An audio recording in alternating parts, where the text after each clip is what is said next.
several shots fired, killing a pregnant woman, her unborn child, and her husband, who was just identified as 31-year-old Trey Carter.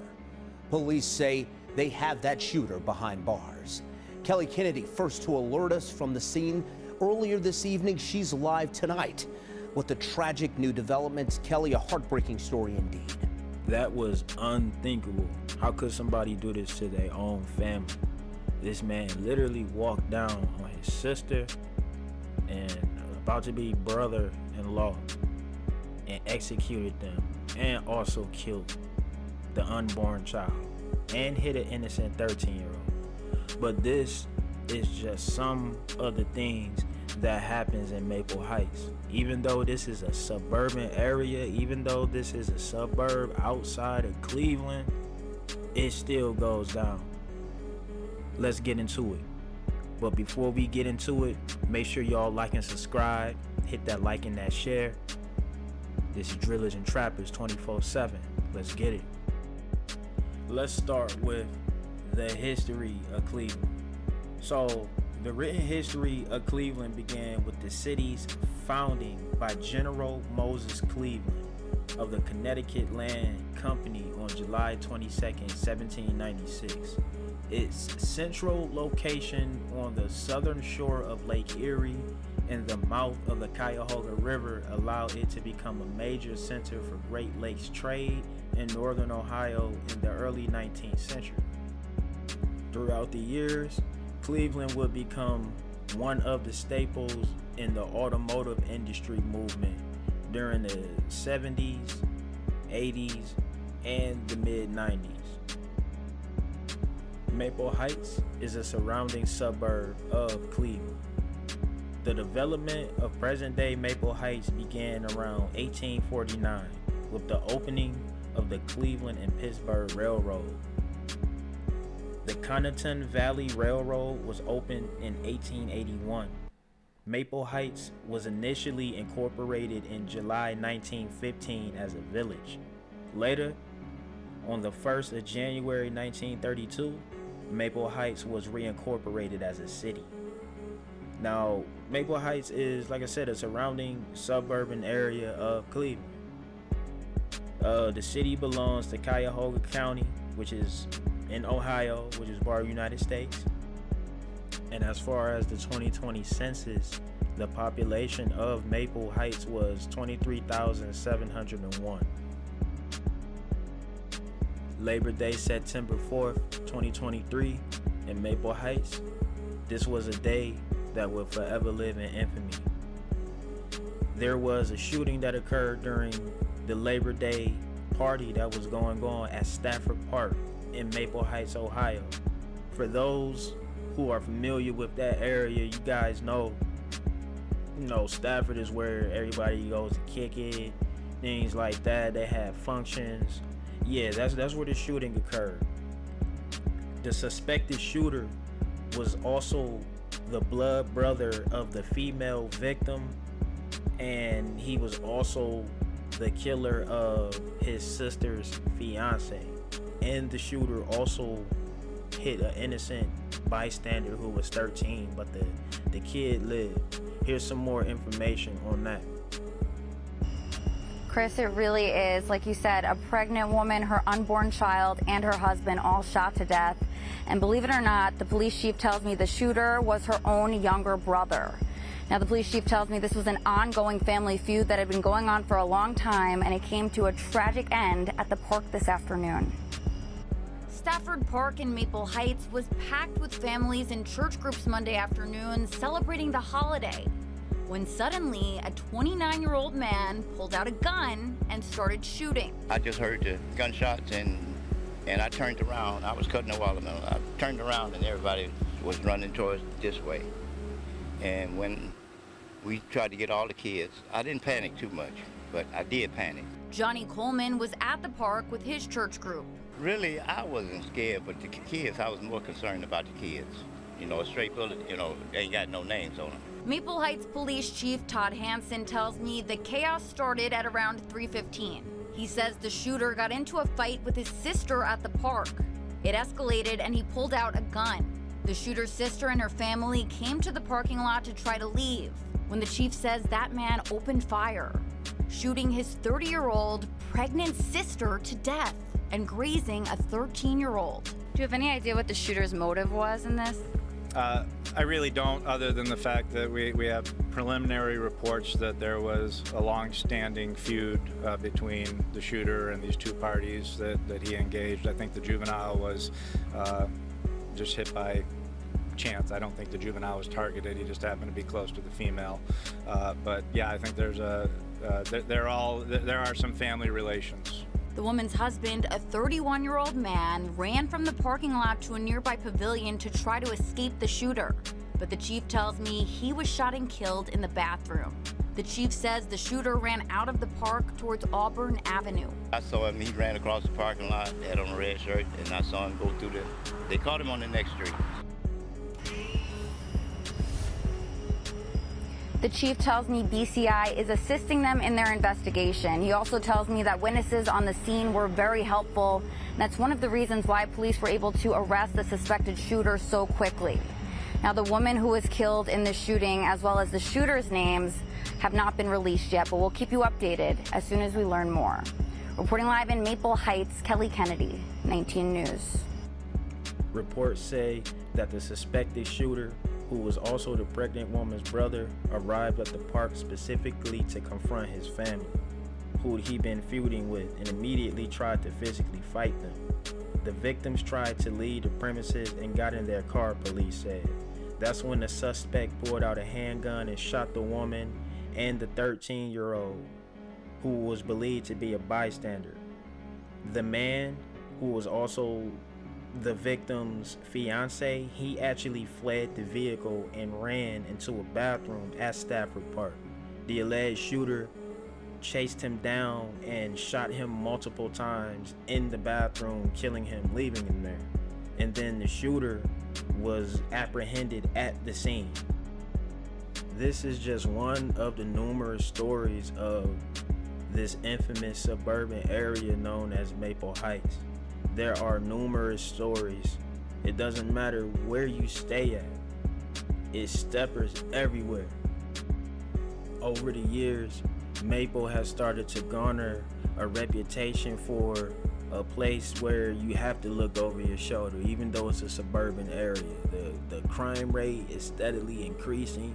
The murder rate is going up. Robberies, drug trafficking, extortion, all of those things are of real existence within this area, suburbs or not. You get your nose white fucking around out there. You better stay with something too. You better keep something chunky on you if you value your life. Heights, where police are investigating after a woman was fatally shot outside a bar early this morning. When officers arrived at the intersection of Libby Road and Payne Avenue, a woman was lying in the road, 37-year-old Cherie Kirby. Witnesses said there was an incident in a nearby parking lot. A small white Kia or Hyundai SUV was seen leaving the scene. Kirby was taken to the hospital where she died.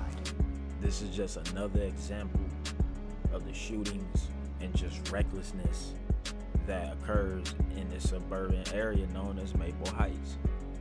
Shit does not change, man. Like I said, it's steppers everywhere. You got real niggas and bitch niggas that exist everywhere. In every city is real and bitch niggas. In every state is real and bitch niggas. In every country is real and bitch niggas. On every continent on this planet, guess what? It's real and bitch niggas. The area doesn't matter.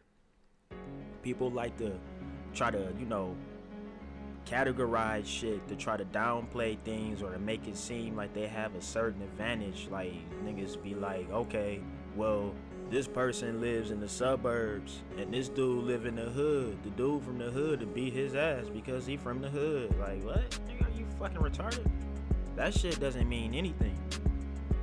But anyway, this shit is crazy, man. Like, the violence is reckless in this region. Selling drugs is another big theme, especially from the suburban areas. More than $100,000, roughly 40 pounds of fentanyl pills, fentanyl blocks, meth, cocaine, and 4 guns, all confiscated from a house in this Maple Heights neighborhood. The amount of people that could kill is staggering. The Southeast Area Law Enforcement Narcotics Task Force was called in after the U.S. Marshals Northern Ohio Violent Fugitive Task Force went to the Maple Heights house searching for a fugitive. When they were at the house looking for him, they noticed open view, plain view, narcotics. The house where the drugs, money, and guns were confiscated from is just a stone's throw away from a library, a church, and a playground. A library where families, kids, and Letitia Robinson visit. That is very disturbing. I think that it kind of, you have a lot of kids in the area, high school kids, and with access to stuff like that, it will hurt the community more than anything. A neighborhood where families live and children play. Residential neighborhood full of children, full of normal families, and he's operating with this just in the house. Along with the drugs, cash, and guns found, You can see how big of a bag this is. police also seized the equipment and ingredients to make the potentially deadly fentanyl pills. They're all pure fentanyl and they're just pressed. Bedford Police Deputy Chief Rick Sept told me he believes they saved lives with this seizure. Just the amount of pills alone. And then you got a violent fugitive running around with 4 guns that we were able to seize that they're not going to be used to commit crimes. In Maple Heights, These guys are probably not going to be getting out of prison anytime soon. Tracy Carlos, News 5. You see, in Cleveland, niggas in the hood, they like to have the connects that's like out in the suburbs and shit. The white boys, that's the plug, or the spoiled ass black dude that got all this money. He don't need to sell drugs. He just do it to look cool. He want to be a plug. So yeah, you know, they come out to the burbs and they do shit out there. Try to get they shit going, you know what I'm saying? Get their connects. They even lick niggas out there because they think it's sweet because niggas is in the suburbs. Like, it's just the law of the land. That's the way it goes. But selling drugs and shit, man, that shit is not out of the norm. Especially to see people get raided and busted all up and down Maple, Bedford, Solon. Like, that shit doesn't matter, bro.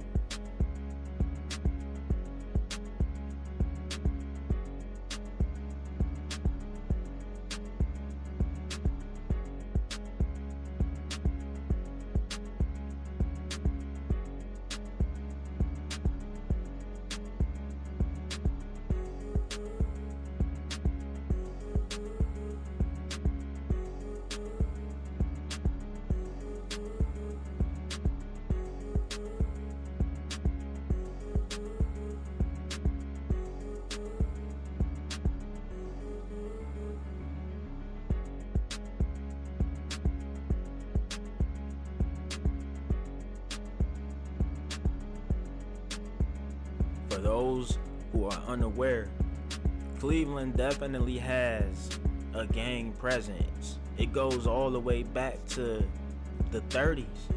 We got a mafia presence from out there, you know what I'm saying? Shit goes down. There's been the mob in the early 90s. The GDs, the BDs from Chicago came over to Cleveland. They started knocking niggas out on they blocks, and the GDs and BDs started taking over certain areas in the 90s in Cleveland, like making them GD and BD blocks. And that's the reason why there's the GD and the BD presence in Cleveland. It's not because of no dirt or no shit like that. Like, Cleveland been on that shit too since the 90s, way before a drill era, a drill scene, all of that shit. This is just real life shit. Y'all gotta do y'all due diligence, you know what I'm saying? Look some shit up, do some research, and you'll see. But yeah, man, Cleveland is a stepper city. It's cutthroat. Bullets flying on Longvale Road near Lee Road South in Maple Heights. One of them striking a little girl inside her apartment, just 14 years old. It sounds like she was shot through the window inside the apartment complex. We heard people screaming upstairs. This neighbor doesn't want to be identified, but he's a victim too. He lives in the same building in a different apartment. We heard the bullets first. I was sitting on the floor. We heard them first. They missed the window like once. I jumped over the girl who was doing my hair jumped over the couch first, and then I jumped over the couch.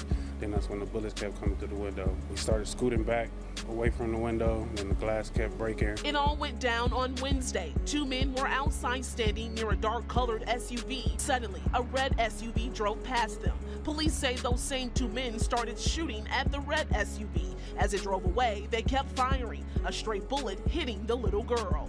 Confirm they have a female shot in the shoulder. The suspects hop into their car and take off. We'll check the area for the suspect vehicle. The owner of the red SUV then called police themselves to report what just happened. Thought it was real messed up that they shot a kid. I'm in shock. I don't know. I guess I haven't processed it yet. An unfortunate situation, but at least this time, everyone survived. In Maple Heights, I'm Winnie Dortch, 19 News. And it's crazy because I literally used to live down the street from them apartments. Right across the street is the Sunoco gas station where somebody else got killed. They got shot in their head in broad daylight right across the street at the Suburban gas station at the Sunoco. I used to live right down the street. That whole Lee South, that whole Turney Road shit. Like, niggas know, man. You know what I'm saying? But it's just crazy. So y'all gotta stay safe, bro. Like, stay strapped up. Don't tote no gun to look cute or look cool. Do that shit because these niggas will blow you down. Pause. They will wipe that nose, whether you got something to do with it or you don't. Y'all niggas need to stay strapped for your own protection. And that's on everything. The shooting happened just after midnight in Maple Heights. News 5's Jordan Vandenberg went there today to learn about the investigation and the calls to end the violence. They are things that happen with unfortunate frequency. And yet for people like Tim Dawson, so all this needs to stop. Just one time is one time too many. And it needs to stop. And for kids to get shot, it don't make no sense in this neighborhood. That's simple. The shooting literally hits too close to home for Dawson. I heard gunshots. Just after midnight near the gas station by his house, someone began firing into a car with a young boy seated in the back seat. One of them hit the boy in the lower back. Right near the curb, we found some disturbed grass and there was a bullet recovered from the ground. In the rain and darkness, officers canvassed an area more than a mile away, Libby and Thomas, where they found multiple shell casings. All right, I got 3, 4 as in the tire. Yeah, 1, 2, 3, and then 4th in the tire. Although detectives found a shell casings about a mile and a half away from here, officials say the incident actually started right here on Granger near the gas station. As far as the investigation is concerned, detectives are still trying to figure out if it was the result of road rage or bad blood. Police say detectives can hopefully utilize the network of license plate readers in Maple Heights to aid in the investigation. For a child to get shot, an innocent child, for no reason, it don't make no sense. They need to be caught, and they need to turn themselves in. For Dawson, a child shot is a child too many, and he's past the point of being angry. I'm furious, because it shouldn't have happened. In Maple Heights, Jordan Vandenberg, News 5. Family devastated, 2 of their loved ones murdered on the same day. They were just hanging out outside an apartment complex. Well, the investigation into a double homicide continues in Bedford Heights. Police there say an incident led to the Cunningham brothers. They're from Solon. They were shot to death. Hi, everyone. I'm Brian Duffy. And I'm Nicole Versansky. The search for answers just getting underway. How could this have happened? Our Harry Boomer live there now with the latest on that investigation, Harry. Police say this is the face of a killer. Murder charges just filed against Michael Rory Nugent. Detectives say he's the one who killed a missing Bedford woman. Good evening, I'm Jim Nelson. The body of Bernicia Lightfoot was just found last night in Slavic Village. Michelle Nix has the breaking developments. To Bedford Heights now, where a man admitted to being a cold-blooded killer. He was charged with murder and the death of a man who befriended his ex-girlfriend. Our Harry Boomer was in the courtroom when the judge handed down a very stiff penalty, Harry. Harry joining us live now from the Justice Center with those details. Drillers and Trappers 247, we back with another deep dive into the intriguing histories and stories of Bedford, Ohio. So this is part 2 of the Suburbs of Killers. make sure y'all tap in with the part 1, because that's just an introduction to the suburbs of killers, and that's actually covering a different suburb, which is Maple, which is right next to Bedford Heights. But yeah, this is the part 2, gang.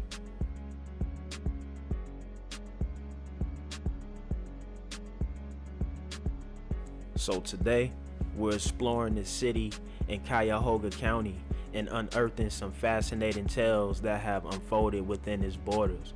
But before we get started, don't forget to hit that subscribe button and ring that notification bell to stay updated on all the hidden secrets we uncover in our journey across the burbs. Let's get it. Our story begins with the ancient history of Bedford, a place that was inhabited by Native Americans over 11,000 years ago. But fast forward to 1662, and it becomes part of the Connecticut colony through royal charter. A significant portion of this land was ceded to the early U.S. government, but a few million acres west of the Pennsylvania border formed what we know as the Western Reserve. In 1797, Bedford emerged as a part of the Connecticut Western Reserve. Moses Cleveland spearheaded the surveying of this land, and Sept, Pleas, and Amezi Atwater surveyed Lot 46, which eventually became Bedford Township. It was located at Township 6, Range 11. Today, Bedford is a city in Cuyahoga County, Ohio, with a population of 13,149 at the 2020 census, situated as an eastern first-ring suburb of Cleveland. So why do people choose to live in the suburbs like Bedford? Well, there are several reasons. Some folks appreciate the peace and quiet that suburban life offers, along with the larger homes and yards often found in these areas. Others opt for the suburbs due to the excellent schools and safe neighborhoods typically available. And let's not forget the convenience of being close to major cities and job opportunities. The reasons are as diverse as the people themselves. The attractive home of John and Margaret Bryant, the home they've always dreamed of, the happiest investment they have ever made. At last, the Bryants have all the space they need. Big floor-to-ceiling closets for each member of the family. Large, comfortable bedrooms.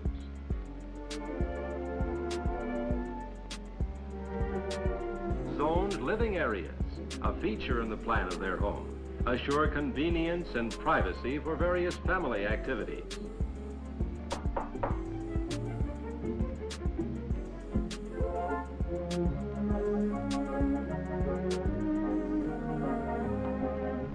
Distinctive architectural details create a lovely setting that enhance the pleasure of entertaining. But as we get ready to really open up the story and jump into it, you're gonna see that all of them reasons stated are all 100% opinion, based upon whoever feels whatever way about the suburbs. And you're gonna see that this is definitely far from the case of what people would expect the suburbs to be. Let's get it. Now, for the Suburbs of Killers Part 2, this is gonna be focused around Bedford and Bedford Heights. And all of these incidents are gonna be recent incidents, so everything is gonna be within the past 5 years. So, like I said, man, if you ain't do it already, hit that notification bell, subscribe, like, share, let's get it. Bedford Heights, like any other place, has its fair share of heart-wrenching stories. One such incident involved Bernard Sparks, who broke into his ex-girlfriend's apartment and committed a horrific crime. Sparks pleaded guilty to attempted aggravated murder, and weapons charges, and was sentenced to life in prison. The community was deeply affected by this tragedy. To Bedford Heights now, where a man admitted to being a cold-blooded killer. He was charged with murder and the death of a man who befriended his ex-girlfriend. Our Harry Boomer was in the courtroom when the judge handed down a very stiff penalty, Harry. Harry joining us live now from the Justice Center with those details. This was a very emotional sentencing today. Bernard Sparks walked out the door of the apartment where his ex-girlfriend lived, and after shooting his victim to death. In fact, the bullet that he shot the guy with ended up hitting his ex-girlfriend. She was in court today. A bullet, she says, still inside of her. I have a bullet right now inside of me, sitting behind my heart. That's the voice of Iate France, one of the victims of Bernard Sparks, who admitted to shooting her friend, a 25-year-old Zaire Garrett, to death. Sparks pleaded guilty to breaking into his ex-girlfriend's apartment and forced her to watch as he shot Zaire in the back of his head. I don't forgive you. I will never forgive you. And the amount of time you get here today is never going to bring him back. This sentence was filled with lots of emotion, words from broken hearts, from family members, that people who think about killing someone else needs to hear, and they also need to feel the family's pain. And it's just senseless, and it has to stop. This is bigger than what we're here today with. And I'm just asking you, Judge, that monster that did that, okay, over whatever he did, he got caught up in his emotions. Let him understand that from this point on, this will have to stop. There's no amount of words on this earth that can express how upset, how angry, how hurt I am, this family is, us as human beings in this world that loves Zaire. How dare you take a precious soul away from this earth? It don't make no sense. He was no threat to you. Please, I want him to go away forever. Forever. Well, how much time you giving him never be enough for me. The man who shot and injured his ex-girlfriend and fatally shot her friend in Bedford Heights was sentenced in Cuyahoga County Court of Common Pleas Wednesday. Bernard Sparks, 34, pleaded guilty Tuesday to attempted aggravated murder, and one count of having weapons under disability. He was sentenced to life in prison with the first possibility of parole after 28 years served. He told 19 News he plans to appeal. Bedford Heights police said on January 5th, 2022, Sparks broke into his ex-girlfriend's apartment. Police said Sparks woke up Iate France and made her watch him shoot Zaire Montez Garrett, who was 25, in the back of the head. The bullet passed through Garrett's body and hit France. Garrett died from his injuries at a local hospital. Sparks was arrested by members of the Northern Ohio Violent Fugitive Task Force on August 30 of 2022. According to the U.S. Marshals, Sparks was taken into custody while he was sleeping in a vehicle in a parking lot near the 26500 block of Brush Ave in Euclid. Another somber tale unfolded at a Bedford Heights restaurant where the community gathered to remember Josh and Dominic Cunningham, two brothers tragically shot and killed outside the establishment. The restaurant was a second home to the brothers and their father, who DJ'd there every Friday night. A fight inside the bar led to a shooting in the parking lot, resulted in their tragic deaths. In Bedford Heights, a community is mourning the loss of two brothers who were shot and killed last weekend. The bar where it happened held a vigil tonight in their honor, hoping to bring peace and support to the family. Our Bree Buckley was there and has more. They the last people that we expected for this to happen to, and they made everybody smile, they made everybody laugh. Remembering two lives taken too soon. It's rough for everybody. A touch of Italy holding a candlelight vigil for brothers Josh and Dominic Cunningham. The two were shot and killed outside the sports bar on Aurora Road in Bedford Heights just after 2 last Saturday morning. They were there helping their dad Jack DJ, a Friday night family tradition for the last couple years. They were like family to us. It's sad. I mean, I lost sleep for him, and knowing, and Jack is a good guy, he's a good community guy. It's sad, it's tough. So, I mean, obviously you see the wave of support, so that shows that he was a great people. The bar collecting donations for the family and giving a portion of sales from the night. We're really trying to take the negative buzz off of us. I mean, it's an unfortunate situation, and we just got to do better as a community as a whole. Family friends sharing how the tragedy is impacting their dad, losing his sons where he works. You lose 2 of your boys here in your establishment where you work. How do you carry on with life? God knows what God is doing, and his sons did everything in life together, and they left this world together. So I know you got to take some solace in that them two are together forever, and they always have been. A 19 crime alert, police searching for suspects who shot and killed 2 men early this morning. See, a New Yorker has the developing details from Bedford Heights.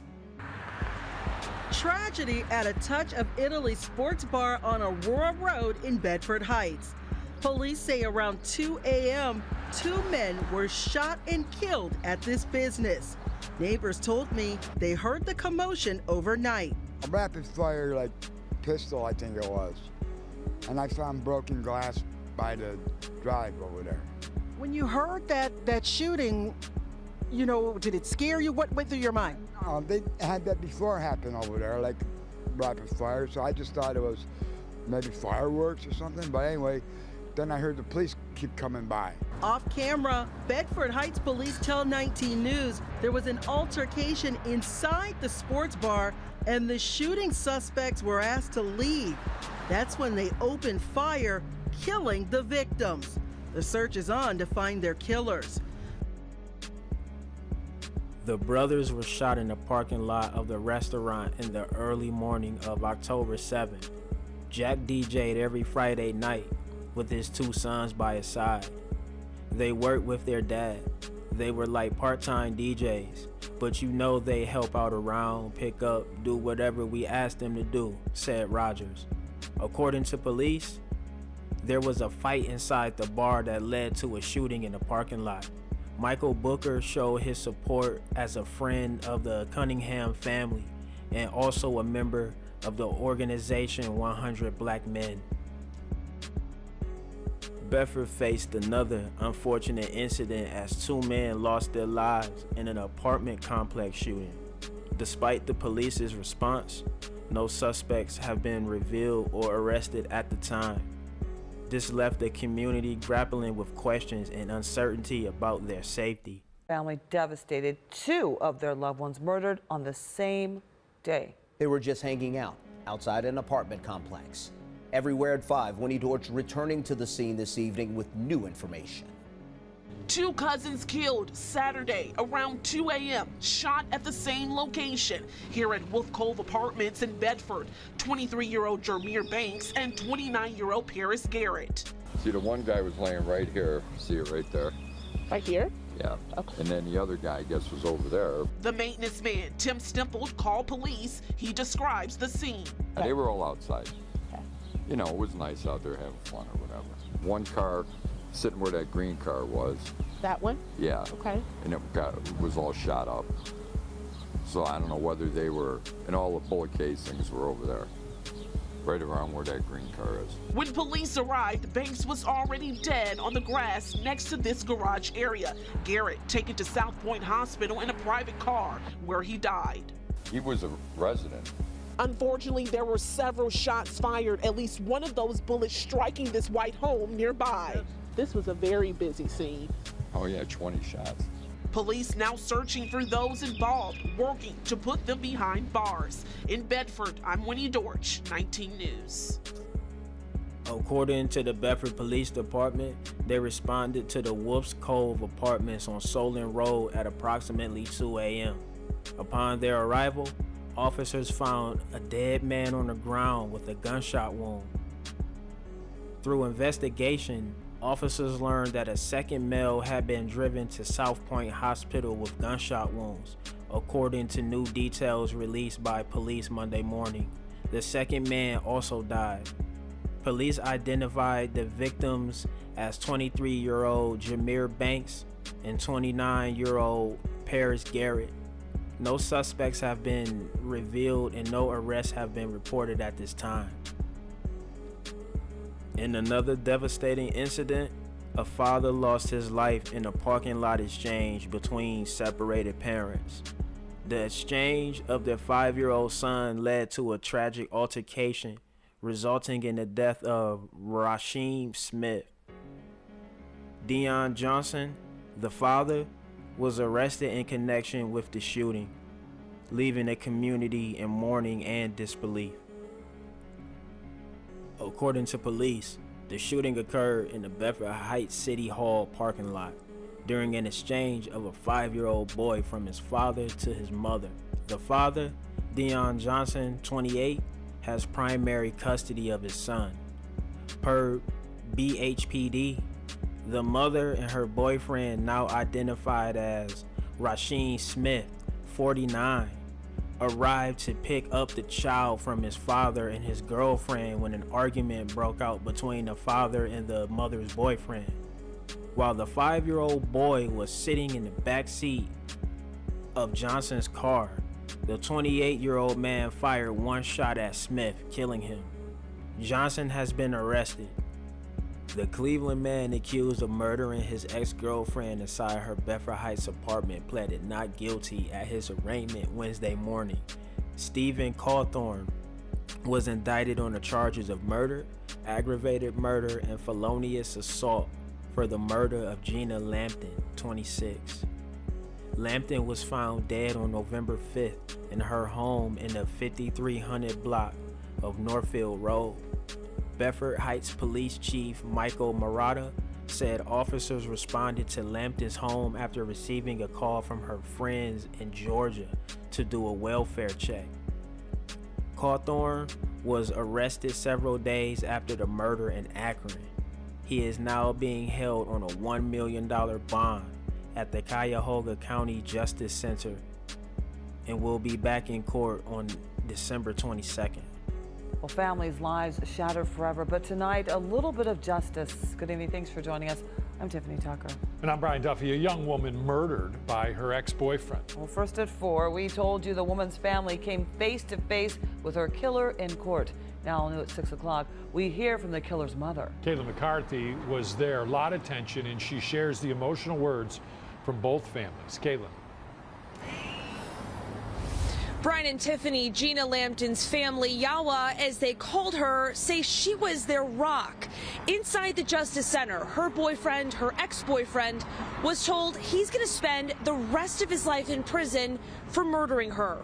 And despite never seeing her again, Gina's family says her spirit will live on with them forever.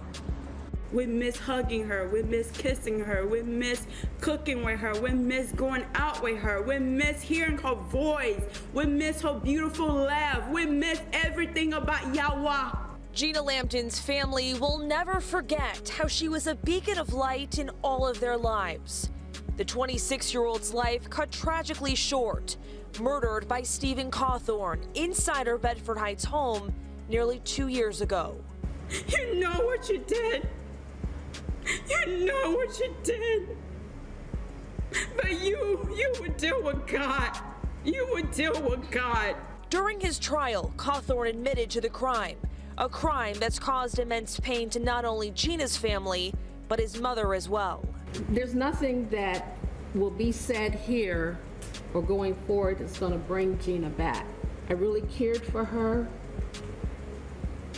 but I applaud my son who admitted to this heinous crime.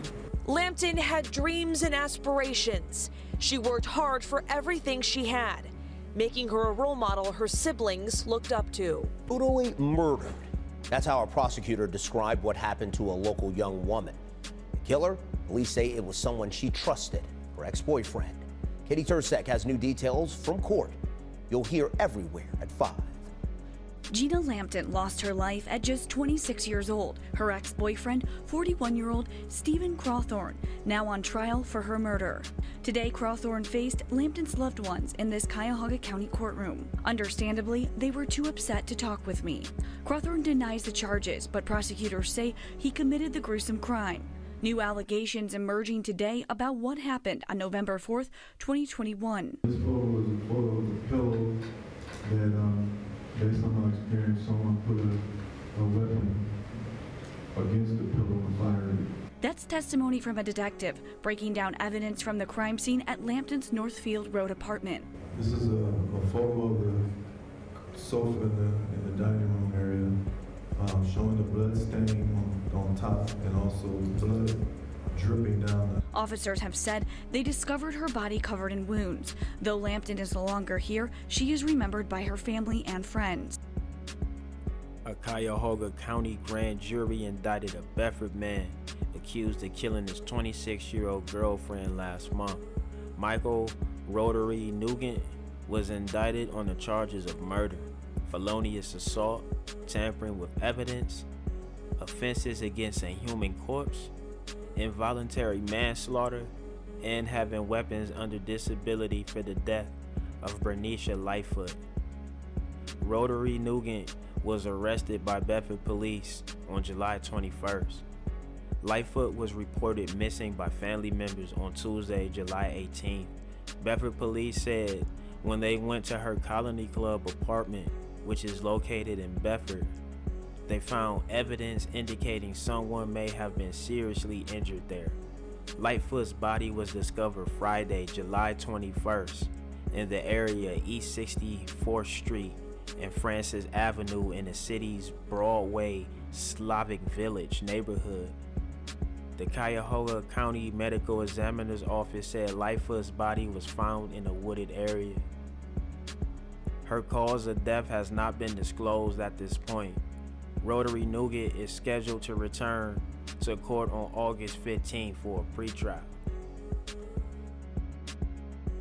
Police say this is the face of a killer. Murder charges just filed against Michael Rorty Nugent.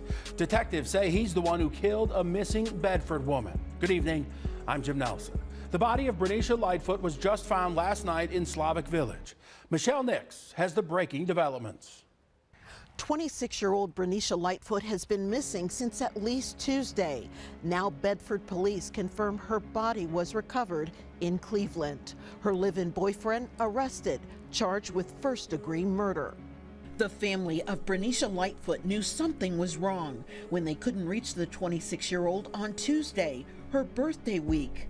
Loved ones alerted police and asked them to do a wellness check at Lightfoot's Colony Club apartment. The missing woman's phone was found lying in a yard near 59th and Chester. Then Bedford police made an unsettling discovery inside of her home. They found evidence, quote, indicating someone may have been seriously injured there, end quote. At that point, Lightfoot's live-in boyfriend, Michael Rorty Nugent, became a person of interest in her disappearance. But adding to the mystery of this case, Nugent also appeared to be missing. However, by Friday, Bedford police located the boyfriend and arrested him. Hours later, news that the body of 26-year-old Bernicia Lightfoot was discovered near East 64th and Francis Avenue, a wooded area near the city's Broadway Slavic Village neighborhood. Saturday afternoon, the victim's family and friends gathered there to hold a private balloon release and honor Lightfoot's life. Her boyfriend, Michael Rorty Nugent, now charged with her murder. Rorty Nugent has been in and out of the county's justice system over the years. Graphic images from the 19 News April 2020 archives show the murder suspect when he sued the jail, his face drenched in pepper spray after he claimed he was abused and tortured by deputies.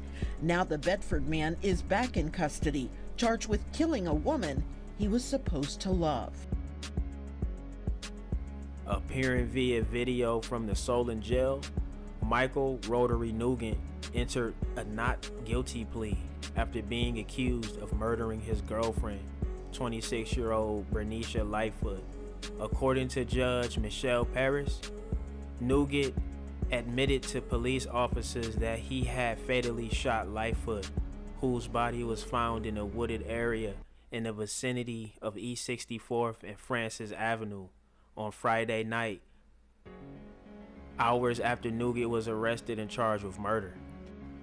Nugent was issued a $2 million bond with no 10% payment permitted. Okay.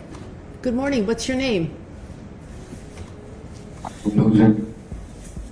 Pardon me? Michael Nugent. Mr. Nugent, can you see and hear me? Yeah. Yes. Mr. Nugent, my name is Michelle Paris. I'm one of the judges here in Bedford Municipal Court. Since you are the defendant, you do have the right to remain silent, because anything you do say can be held against you in a court of law. Our conversation this morning is being recorded. This is case number 23 CRA 1098. This happened in the city of Bedford on the offense date is 7/17/23. You were cited on 7/21/23. You're charged with murder pursuant to 2903.02 of the Ohio Revised Code. It's a felony of the first degree. If convicted, you're looking at the possibility of serving 15 years to a lifetime sentence, a fine up to $15,000. You'd be responsible for any court costs. While you're in the municipal court, you have a right to a bond hearing. That hearing has to occur within 48 hours of your arrest. I'm going to share the allegations with you in just a moment. In addition to that, while you're in the municipal court, you have a right to what's called a preliminary hearing. That hearing must occur within 10 days from the date of the arrest if you're incarcerated, 15 days from the date of the arrest if you're released from jail. I'm going to share the allegations with you.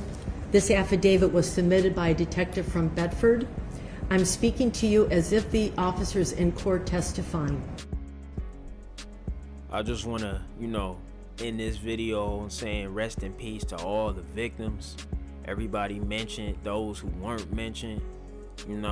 It's always a sad story when there's things like this that's involved. But this just goes to show, it doesn't matter where you live. You may think the grass is greener on the other side, but shit is still the same. Whether you in the hood, the suburbs, it's always gonna be the same shit, man. Keep your eyes on the swivel. Always stay alert at all times. Bedford, Ohio is a place with a rich history and tapestry of stories, some joyful and others profoundly sorrowful. As we delve deeper into this city, we'll continue to uncover the hidden gems and untold narratives that shaped its character. Until next time, it's Drillers and Trappers 247. You already know how we do, gang. Make sure y'all subscribe, like, hit that notification bell, tap in with the 24/7 live streams. We keep it going literally 24/7. All right, man, until next time, we out. Gang.